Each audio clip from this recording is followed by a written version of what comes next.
This is concerning. The average age of the U.S. first-time home buyer hits an all-time high. And the reason why it's concerning is because of a few things that may have contributed to this and things that people may not be aware of that could be hurting them futuristically. So this is what I mean. Of course, the interest rate play a key role in the home buying process, because if the interest rates are high, then people will end up having to pay more for whatever house they buy, meaning that they need to have a higher income that qualifies them to get a loan for a house that they may not really like, because it's just what they were able to afford. Because you always want to make about 3 times the amount of your mortgage or better in order to position yourself to not get in a home and be upside down, or have to position yourself to struggle just to reside wherever you choose to live.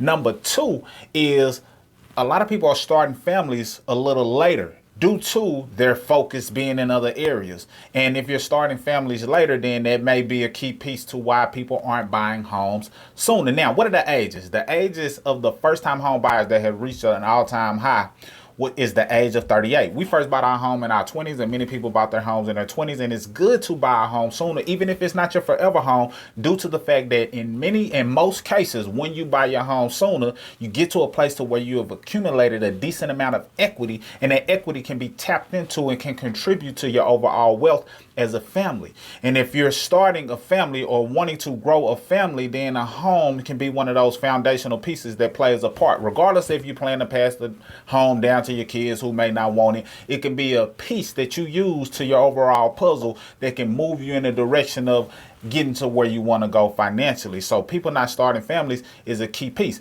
And then thirdly, a lot of people are just either misinformed or not in position financially due to several different factors. Now, there are a ton of different information out there that can allow you to be more educated when it comes to buying a home. And I feel like people have enough education, they just lack implementation, which is why we create a lot of credit content, free videos and free value. But also we have some things that you can invest in for those who are ready to invest in themselves, so you can have a roadmap that positions you to be better financially, increasing your cash flow, increasing your credit score, increasing your ability to be able to be in position to purchase a home so that you can buy it sooner than later, especially if and when those interest rates go back down. So you got to understand that when things like this happen, it has a big effect across the board, because if more people are renting than owning, then that can offset the market as a whole, due to the fact that not a lot of houses are being sold, and that trickles down across the globe or across the US, because a lot of people look at buying a home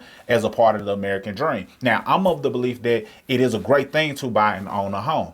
No pressure if you prefer to rent, but I believe that you should buy the home the right way. Buy a home that is well below your means financially. Now, this doesn't mean you have to buy a home that you don't like or you don't love or can't grow to love. This just may mean you may not buy it at the top of the market price. You might not buy it retail. You might buy it off market. You might buy it in a way that you have to put a little work into it. But now you bought it for way less, but it's worth way more.